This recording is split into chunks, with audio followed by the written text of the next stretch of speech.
Welcome back to Inside the Paddock. This is episode number 9. Today we'll be recapping what happened in Spain this past weekend and looking ahead to what could be an interesting Canadian Grand Prix. Let's talk about it.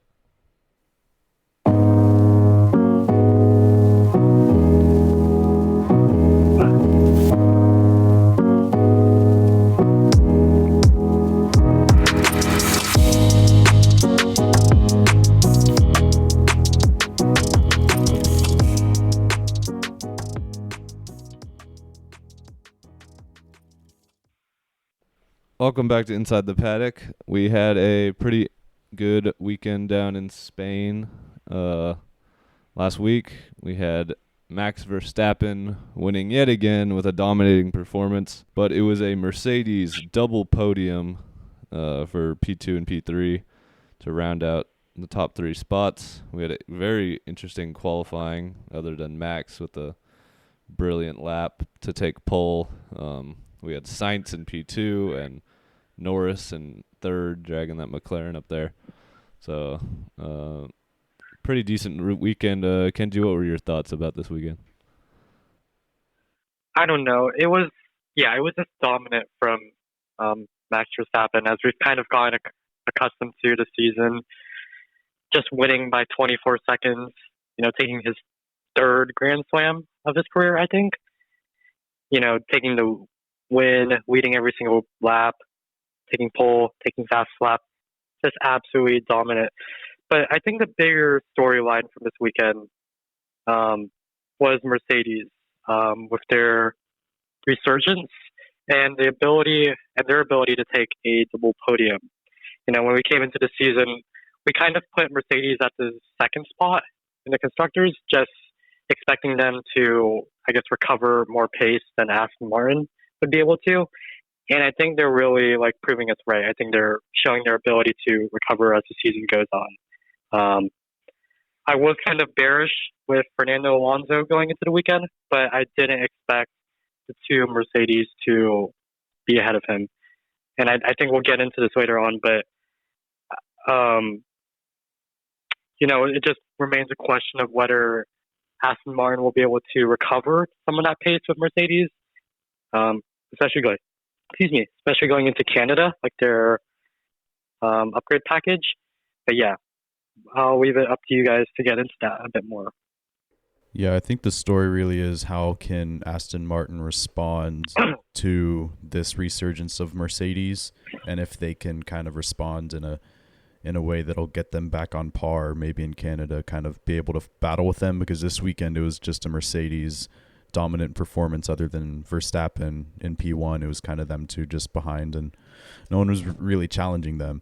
I was hoping that Alonso would have a better performance, but obviously in qualifying, it was a crazy qualifying. Only one Ferrari, Mercedes, and Red Bull car were able to make it to Q3, but he obviously had a more disappointing qualifying in comparison to the P2s that he's had, or qualifying in the top 3. So I'm more excited to see how Alonso can bounce back, because I'm hoping that he can get a win this season. But I feel like the story that I'm looking at is how Aston Martin will respond to this Mercedes dominance in Spain. Yeah, it was a great weekend for Mercedes. Their race pace was very strong. Obviously, Russell had a phenomenal comeback race from a Q2 exit. I believe he started in 12th. And then Hamilton was on the second row. Obviously, the contact with Norris. Basically just a racing incident. Unfortunate for Lando, but it happens, I guess. And then from there, Hamilton was just very strong. They still seem to be kind of lacking in qualifying pace, which is, I think, is kind of holding them back from, comfortably pulling away from Aston Martin, but we'll see. I mean, Aston Martin, they're going to keep bringing upgrades. They have the motivation, at least now, to actually try and fight this. And it looks Stroll had a good weekend, outperformed his teammate. So there's definitely there's still a battle there, and I want to see how Aston Martin respond. Charlie, I wonder if Mercedes like qualifying pace was because they're still getting used to like the upgrades. Because we saw on like Friday they were just nowhere. Like in practice they were like 15th or something. Russell was like 15th, and then obviously that kind of extended into Saturday. So I wonder if they were just like figuring out I guess the pace that the upgrades gave them, and as a result, their pace was kind of like inconsistent between Saturday and Sunday. Is that maybe like a factor you think is plausible?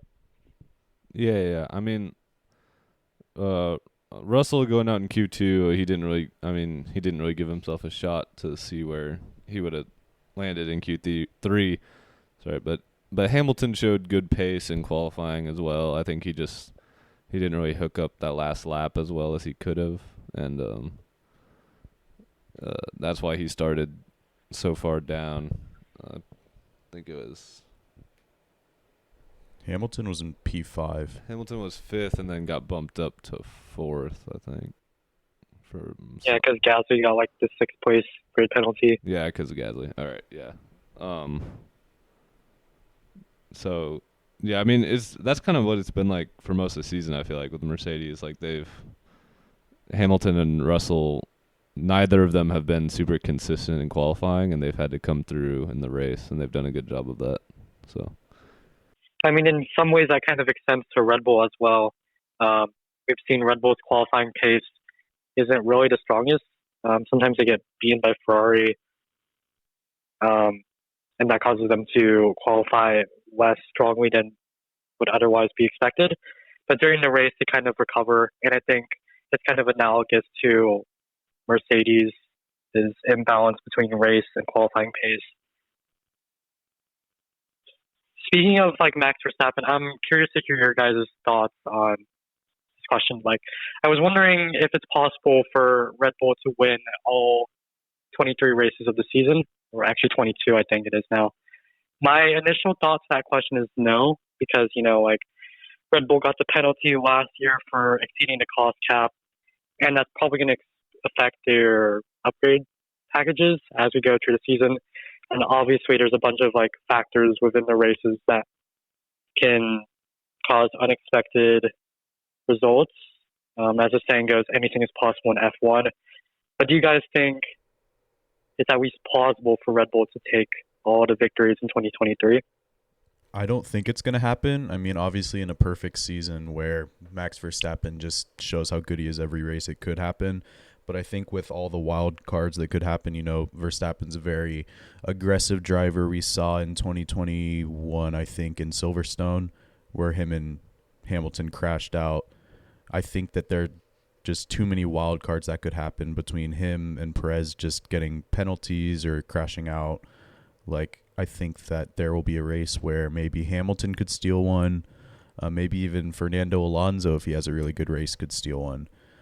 So I don't think that they're going to win all 23. They obviously have the car to do so, but with how crazy F1 can get, it's just, I don't think it's a plausible goal. And I think that they aren't going to be able to pull through and win every single race. I think that would that be like the first time in history that happened for a team to win every single race, or has that happened before? Or do y'all know? Yeah, that would be the first time. Like even during the 90s with the McLarens, like they weren't able to win at all. I think they got close, but I don't think they did it. Yeah, I think that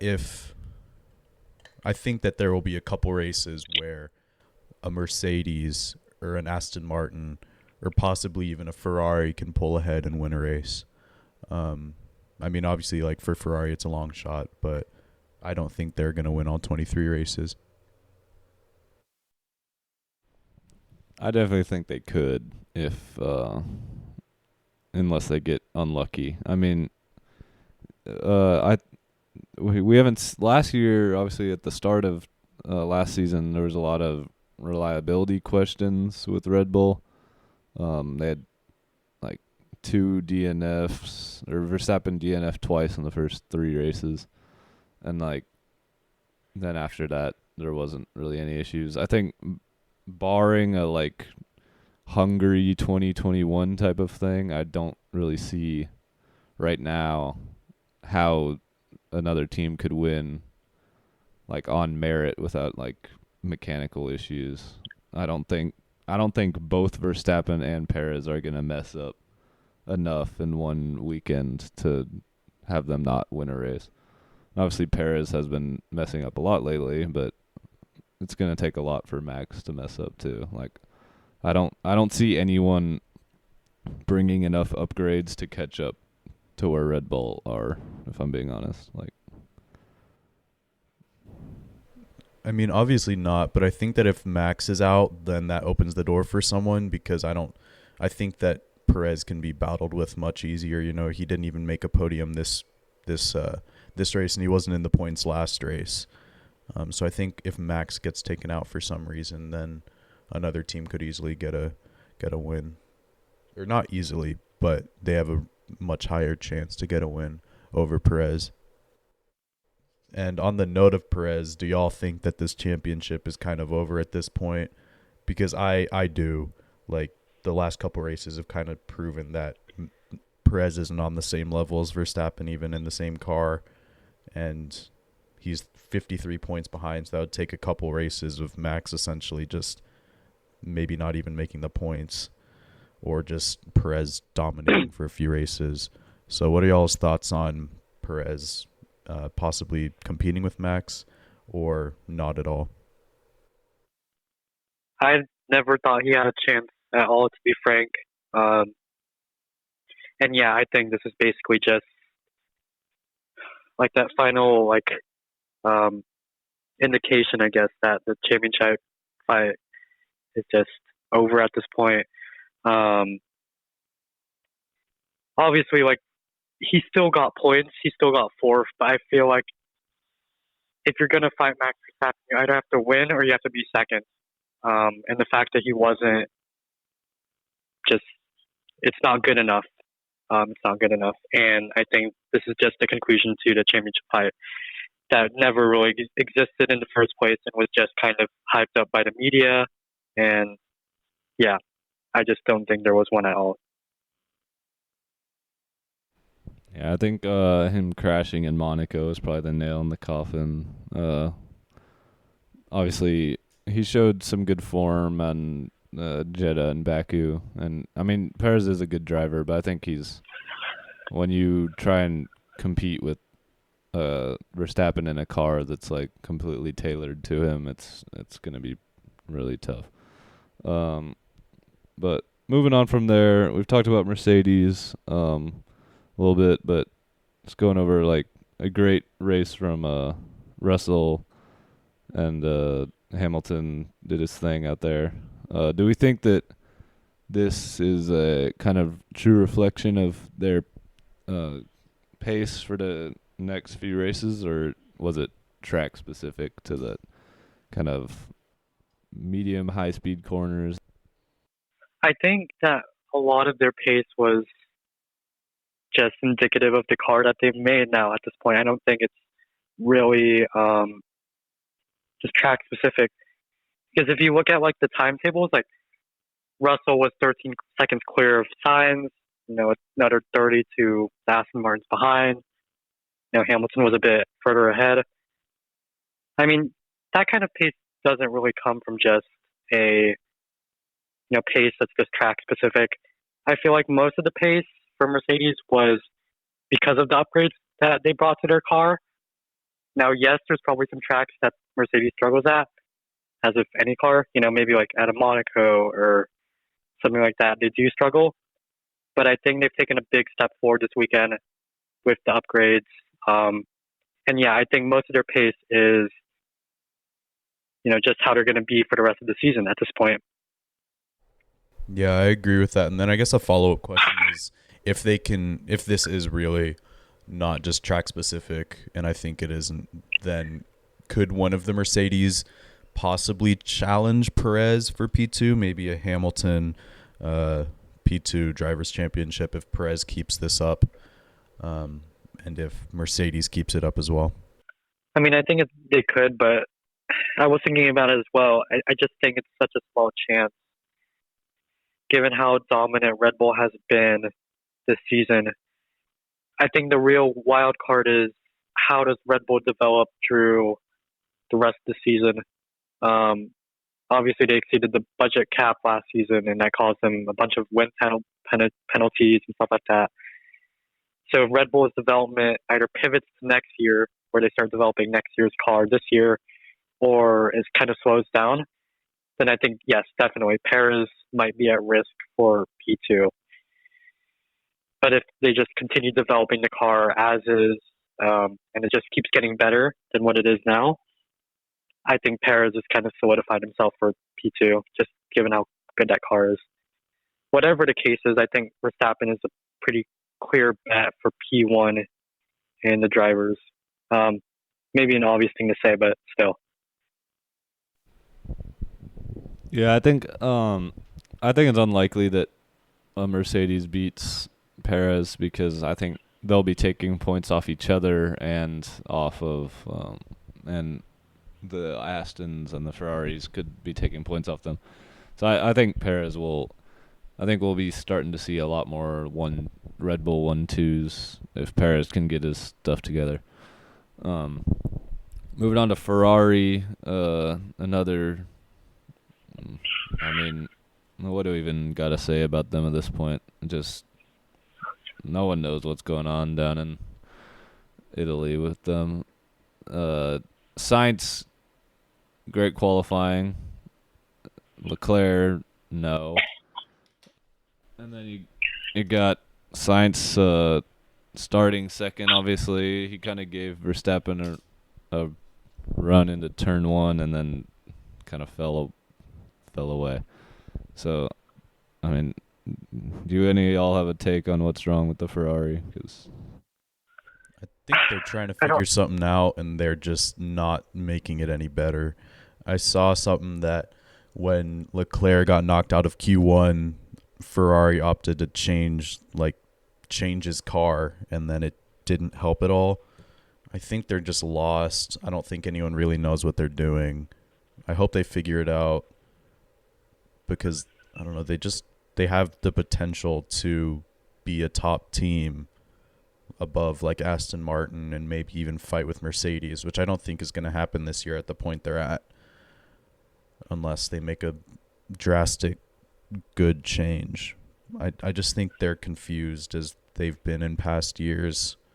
I think they need to make a change, and I don't know what that is, or someone just needs to know what they're doing.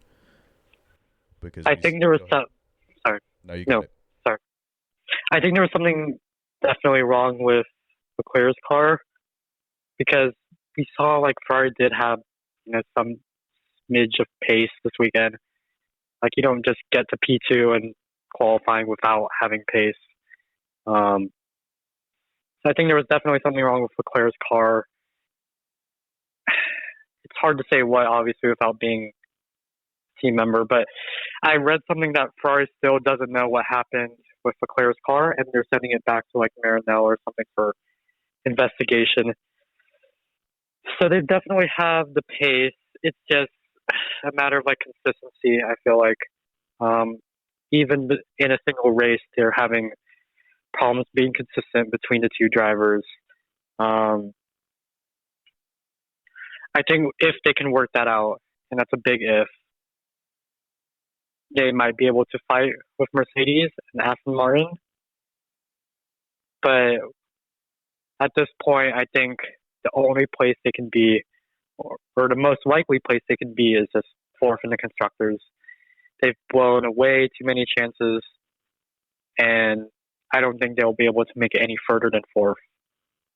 That's the big takeaway, I feel like.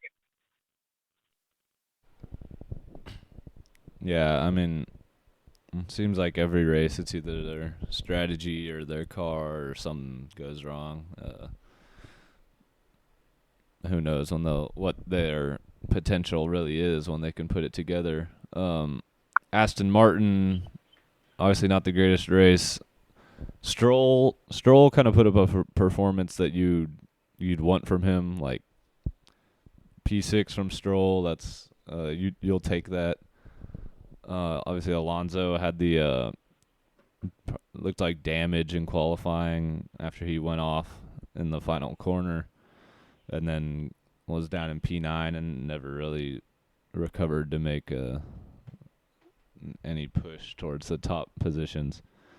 Ended up in 7th. So obviously kind of disappointing.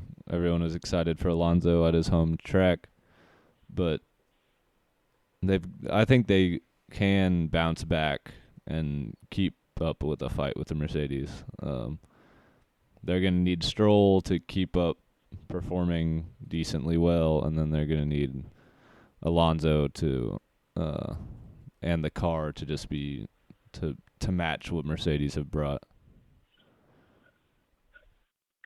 Yeah, I think in Canada, especially, they'll be able to bounce back. I feel like a lot of the difference between Mercedes and Aston Martin was just because of the upgrade that Mercedes had. And once Aston Martin is able to bring some of their own to Canada, they'll be a bit better. With that being said, I feel like Stroll is still that weak link. I know he had a good performance, and I don't want to keep moaning about him. But my biggest concern for Aston Martin in the future is just what can Stroll really do? Because he's going to be that X factor almost on who takes P2 in the constructors. And I still think that because of Stroll, Mercedes is by far the favorite to take P2 in the constructors. So yeah, that's just kind of my fear that I have for Aston Martin in the future. All right. Moving on down the order, we had a good weekend for a couple other teams. Alpine with a pretty solid double points finish. Obviously, Gasly got back in the points after the Tsunoda penalty, which was debatable, but Ocon in 8th, following his podium, another pretty decent performance, and then Gasly in 10th. I think Alpine have kind of solidified that they are the 5th best team on the grid. They are the most they've sorted out all those issues that hurt them in the first few races, and now they're comfortably ahead of McLaren and the rest of the guys. So I think that's just where they're going to sit for the rest of the season. I don't see them making any fight with Ferrari or the rest of those guys. So Yeah. I mean, Gasly's. Go ahead, Tim. You got it. Gasly qualifying performance on Saturday was really strong, though, and I think it's one of the most impressive parts of the weekend for me. Him and Lando just being up there, taking the fight to the big teams and qualifying. I know it was kind of a weird qualifying session, but regardless, that was probably the most impressive part of the weekend for me. Yeah, Gasly obviously great qualifying, got the penalties for impeding Max and somebody else. So that was kind of unfortunate. I think obviously Norris didn't drop down the order because of pace, but he probably would have. I think Gasly would have probably dropped down for the same reason, but he probably could have finished, where Stroll is at or in that area. Guan Yu Zhou, P9. That was pretty cool to see. Yeah, but then there was also the Tsunoda penalty that went along with that. I know that you don't agree with that, Kenji, and I was watching the video too. And sure, he pushed him off the track. I don't know what my thoughts are on the penalty. I feel like they didn't have to give it to him, but I think that there's nothing wrong with them giving it to him at the same time. What are your thoughts, Kenji? I know you have something to say about it. I think Zhou kind of bailed out early. I think he had plenty of space to make not plenty of space. I think he had some space to make the corner. I think he had enough space. I think Tsunoda would have made the corner, and he would have given enough space for Zhou to make that corner. I think he just bailed out too early. The biggest problem I had with the penalty was just the lack of consistency from the stewards, because we've seen other races, Brazil 2021 comes to mind, Saudi Arabia 2021 also comes to mind, where Max Verstappen just pushes Lewis Hamilton completely off the track, and there's no like debating it too. He's further behind from Hamilton on the apex, and he just pushes him off, and they didn't give him a penalty for that. And then you come to something like Spain 2023, where Tsunoda gives some space. He doesn't really push Zhou off the track. I think Zhou just bails out early, and there's a 5-second penalty. I just feel like it's really harsh for the type of incident that it was. I think it's kind of a borderline incident, probably just a racing incident in my opinion. Putting my biases aside from the weekend, I think it was kind of unfair. But I don't know what you guys think. I know, Tim, you're kind of fine with it either way. What did you think about it, Charlie? I'm just seeing it for the first time right now. Obviously, what I'm about to say usually doesn't happen for a driver trying to, usually it's the driver trying to take the position that's gets this type of punishment. But I'd say like maybe tell Yuki to let Zhou through, but don't necessarily give him a penalty. Like obviously usually like if there's an illegal overtake, then it's you can let the guy who was in front of you back through, but it doesn't, like, Tsunoda didn't really do anything wrong. It looked like Zhou just didn't think he could make the corner and decided that kind of too early, and whether he could have stayed within the lines, I'm not sure, but he could have definitely like stayed next to Tsunoda. I don't know. It didn't look like Yuki really did anything worthy or like meriting a 5-second penalty. So, and I don't really know what the timing was. Like, did they give him a penalty immediately, or was it like after the race that they gave him a penalty? Because if they did that, then that's just kind of dumb. Because now he doesn't know to like extend a gap and all that. I think it was immediately. Okay. Yeah, but yeah, I think it was just hard racing. Yeah. I agree with you with the like the stewards need to have a hard standard and stick to it, because it's makes it confusing on what. Obviously, it is kind of hard to officiate and arbitrary, but still, you've got to show consistency. I would recommend maybe for F1 to get permanent, like, professional stewarding instead of like stewards that change every weekend. I think that could really go a long way with consistency. Now, the problem with that obviously would be, well, what if the stewards are biased? And to be honest, I don't really have an answer to that question. I don't know how you fix that. But I just think that if they got professional, like for permanent stewarding, that would help the consistency go a long way. And I think that's something we really want to achieve in F1 at this point with stewarding. Yeah, that's obviously a thing, and I'm rewatching the Zhou Tsunoda incident over and over again, and I agree with you, Kenji. It just wasn't really warranted. Zhou he backed out early. There wasn't really like, he just like looked like a lack of confidence that he could even make the corner. Like, he didn't even really try that hard. He just kind of got pushed a little bit and then said, "Nope, I'm out." And then Tsunoda got the penalty. But I do think that having just a set group of people who can like give consistent results on penalties and such would be a plus for F1, because there is an inconsistency, I feel, and that I think that's a perfect way to fix it. But obviously I don't think there's like bias or anything like that. Like, I think that might be stretching it a little. But I think they should just stay consistent with who they got.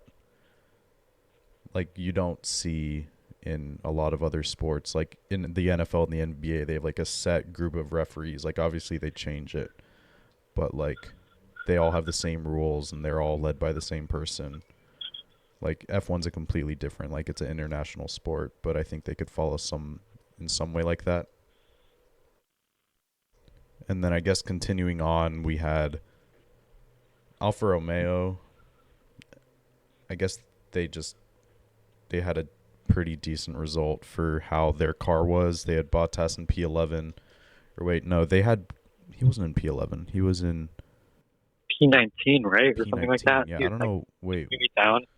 Oh, was he P11 in qualifying? Is that what it was? Honestly, I don't remember. I'll have to pull that up. Okay, never mind. He so. wasn't. Wait, it says... whatever. Never mind. But, I mean, Zhou obviously had a good race, and then there was McLaren at the bottom. Like, Norris had a great qualifying, and then he just crashed into Hamilton. And I'm looking at it, and it looks like... I don't know... It looks like it's more Hamilton's error than Norris. But what do you guys think about it? I think... Sorry. You go ahead. You go ahead. I think it's Norris's fault, to be honest. I mean, Norris is behind Hamilton. It's his responsibility not to run into Hamilton. I mean, if he was further alongside, I mean, maybe. But I just think it is Norris's fault that they ran into each other, because it's kind of like in the F1 game. Like, you can't just be going up and ramming into everyone from behind on the first lap. It's your responsibility to maintain a safe distance. And I know Hamilton kind of moves over to the left, but I think that's kind of because of signs. So I don't think you can blame Hamilton for doing that. Whatever the case is, I feel like it's more of a racing incident that's to be expected on the first lap. So even if Norris is at fault, I think it wasn't enough to warrant a penalty or anything like that. Yeah, I think a racing incident is a better way to say it than it's more Hamilton's fault, now that I'm watching it again. I mean, like, Hamilton obviously didn't know that Norris was going to crash into him, so I wouldn't fault him with that. But it's just a racing, fast-paced sport. Like, obviously things like this are going to happen.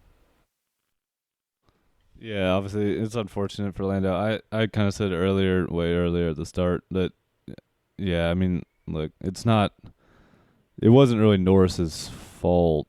Now I'm not saying Hamilton should have gotten like a penalty or something. It kind of excuse me. It reminded me of the crash between the Alpines and Australia, kind of how Gasly, I think, had to move over because someone else was in his way, and then. But yeah, when the two Alpines crashed in Australia, Gasly didn't know his teammate was right there, and on a smaller level, that's kind of what happened with Hamilton and Norris. I think I saw an onboard from Stroll that made it look kind of more clear that, to me at least, that Hamilton did kind of move over, and they probably wouldn't have made contact if he didn't move over. But it happens. Unfortunate for Lando that he had his incredible qualifying kind of ruined so quickly, but it is what it is. I mean, the thing with Hamilton, though, that you have to consider is the fact that Sainz also moves to the right when Hamilton's moving to the left. And I think that might be a response. I think Hamilton's movement to the left might be a response to Sainz. Because if he continues going on like his current track on the outside of the or his current like position on the outside of the track, I feel like he runs into Sainz. So I feel like his leftward move is justified. I don't think it was just malicious to cut off Lando or anything like that. So yeah, a bit unfortunate, but I think it's just a racing incident on the first lap. Yeah, I mean, nothing Lando could have done. Lewis was just doing what he needed to do. So. Yeah. McLaren in general, though, just I don't know really what happened to Piastri. Just no pace.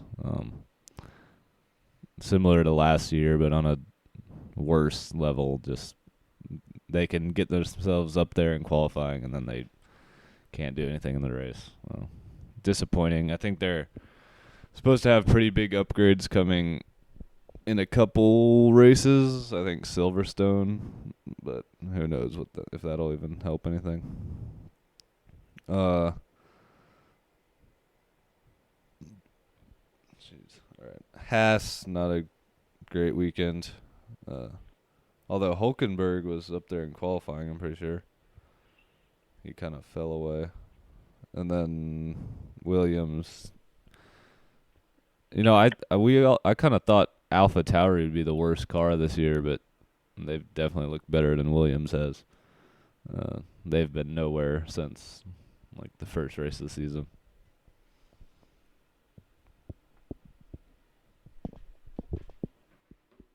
I mean, Williams, I think there's tracks that they do well at, because the thing with Williams is they have a really great like top speed. Like, they have a lot of engine power and stuff like that, which is why we kind of saw them struggle at Monaco and those tracks with a bunch of corners and not a lot of straights. So I wonder if we go into the future with tracks like Canada, I don't know, like Italy maybe. I wonder if they'll be a bit stronger. But yeah, I agree with you. Williams has looked like the worst team on the grid this season. But a lot of that, I think, has to do with just the inconsistency of the car. Let's put it that way.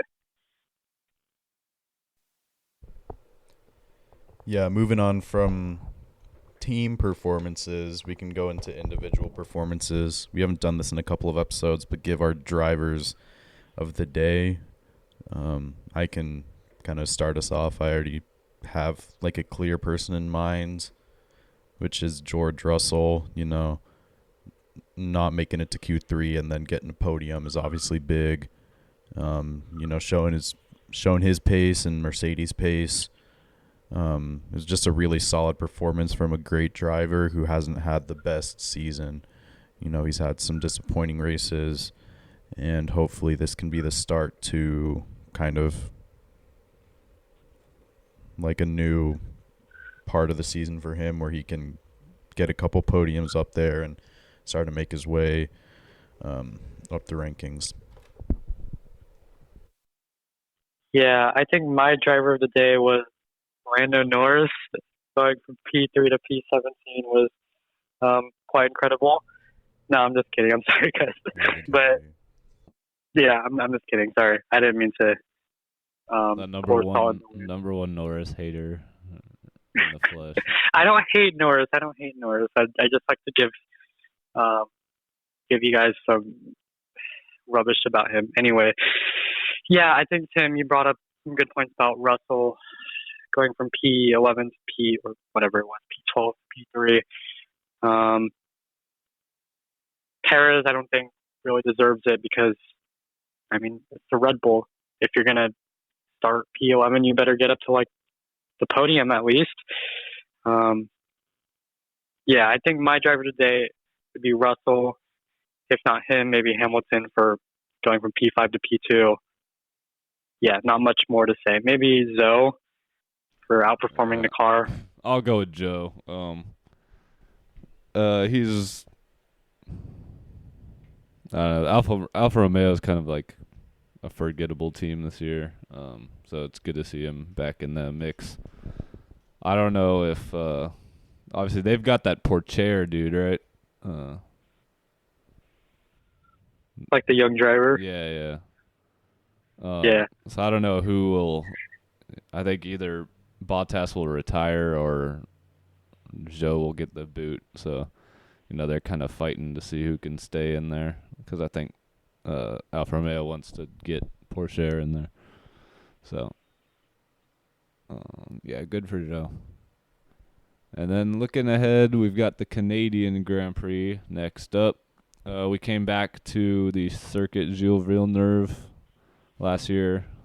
Sorry if I butchered that, but after a couple seasons away, It was a pretty, as I remember, it was a pretty dull race until that late safety car, and then Sainz kind of gave Verstappen a run at it, but never got close enough to really try and make a move. So I assume it'll be more of the same.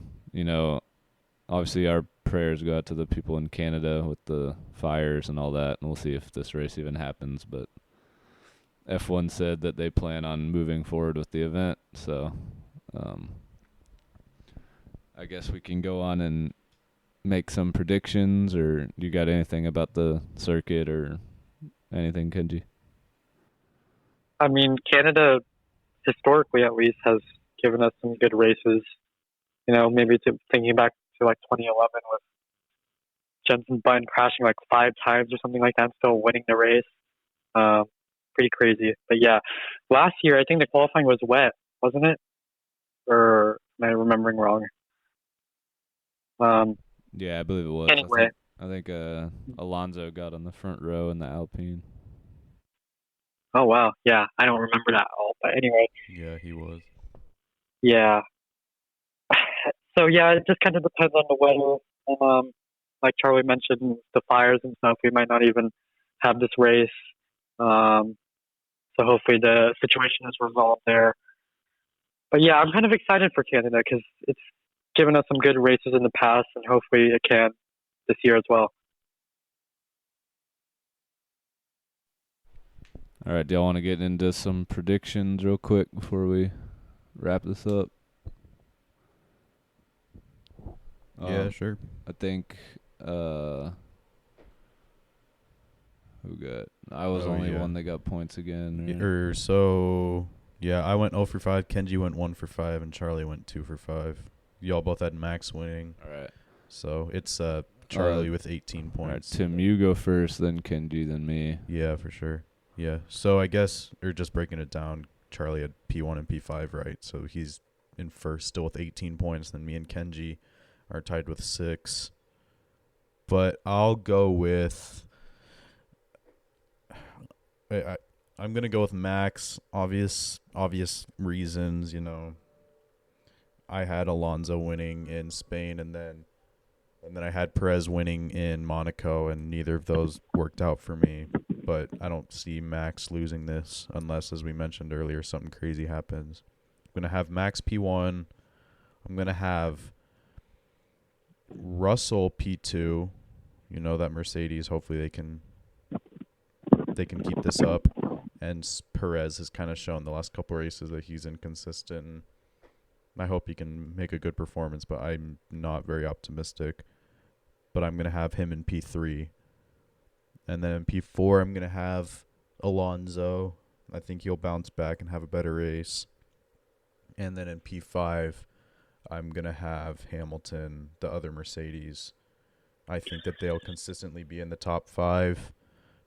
I wish a Ferrari could make it there, but I think they've got some things they got to figure out, especially with Leclerc's car. So I'm going to have Max, George, Checo, and then Alonso, and then Lewis Hamilton. All right, what you got, Kenji? Yeah, I've just got Max P1, obviously, because I think the Red Bull does well on tracks that have big straights. Canada has the big back straight and a decent start-finish straight, so I got Max for P1 again. Unless he chokes on some smoke or something like that, I don't think anything's going to stop him again. Just kidding, by the way. Yeah, I think for P2, I think Perez will bounce back this weekend, maybe, hopefully. So I've got him for P2. He has had some bad performances, but Canada is a good track for the Red Bull. I think they'll bounce back. For P3, I'm going Hamilton, just given how strong the performance of that car has been in Spain. I think he'll take the final spot on the podium. P4, I'm going for Alonso, kind of a gamble, really, because we don't know how strong their car will be. But, Fernando has been saying he's probably going to be able to fight Red Bull, which I think is a stretch. But I think he'll definitely bounce back to where we expected Aston Martin to be. And in fact, I wouldn't be surprised to see him on the podium, beating out Hamilton at that. P5, I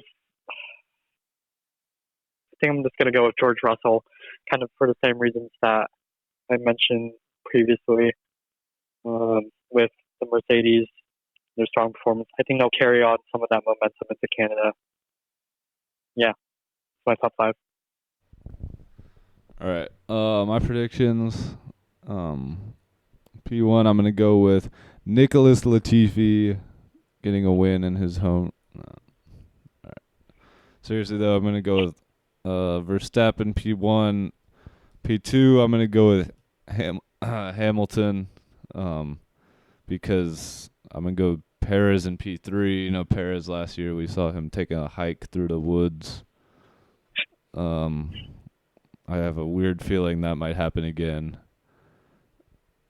And then Hamilton's been very good lately. P4, I'm going to go with... I'll go with Alonso P4. And then P5, I'm going to go with Stroll. I hope he can keep it up. And then his home race, I think he usually does pretty well at Canada for the cars that he's been in. So I'm going to go with Stroll in P5. Yeah. Anyone thinking about taking Mazepin for the win this weekend? I know, Charlie, you're thinking about Latifi, but No, I think Mazepin has a good shot as well. It was close between him. He's my pick for the Ukrainian Grand Prix. Yeah. Can't wait to hear the Russian anthem played in Ukraine. Yeah, the Kiev Grand Prix is about to go crazy. Yeah. Kiev Street Circuit. Yeah, I wonder what Mazepin's up to these days. I don't know. That's what I'm looking up right now. It looks like he is racing. In Le Mans? Yeah, he's in the Asian Le Mans series. That doesn't make why is there Asian Le Mans? He's had 4 races. Where is that? He's showing that he's a true driver. In 4 races, he's had 2 poles and 2 podiums. And he's 4th in the constructors, I think that he should get a spot. No, I'm just kidding. I'd love to see Mazepin back. Yeah, it's kind of unfortunate with, obviously stupid war going on. I'd like to see another Russian driver get into F1. Because they can do well. Yeah, I really like Kvyat. Yeah, and then obviously there's some talent in the F2 pool as well. Obviously the war just ruined that. So, very unfortunate. I need my hard bass Russian mixtape F1 memes back, bro. Yeah. All right. With that tangent, I think that actually I want to do the underdog or the sneaky finisher thing. Oh yeah, for sure. I'll go with all right. I will go with Magnussen. I think I saw in the last year's qualifying, I think he qualified like 4th. So screw it. We'll go with K-Mag. Tim, you want to go next, or do you want me to go next? Do you have someone in mind? I'm still thinking, so if you've got one, just go right ahead. I'm gonna give it to... Dang, I don't really know, honestly. I'll give it to Magnussen's teammate Hulkenberg. He's a talented driver. I think he could probably squeak out a couple more points finishes before the season's over. So I'm gonna give it to the other Haas, Nico Hulkenberg. For mine, I'm going with Albin. Um, like I said earlier, Williams kind of does well on tracks with long straights. They usually are the strongest ones on straights. Um, Williams is kind of a hard team to gamble on, but I mean, it's, I'm just going to gamble on them because whatever. But with that being said, I wouldn't be surprised to see Tsunoda take another points finish. He's been kind of consistent there. In Spain, he probably would have gone one if not for that penalty. So yeah, I'm going with Albin, but wouldn't be surprised if Tsunoda got one. All right. Well, that concludes our recap of the Spanish Grand Prix and a little preview of the Canadian Grand Prix. We will be back in a couple weeks to recap Canada and look ahead to Austria, maybe. I don't really know. Yeah, Austria. Yep. Yeah. Thank you all for listening. We'll be back when Austria is coming around. Thank you for listening. Goodbye.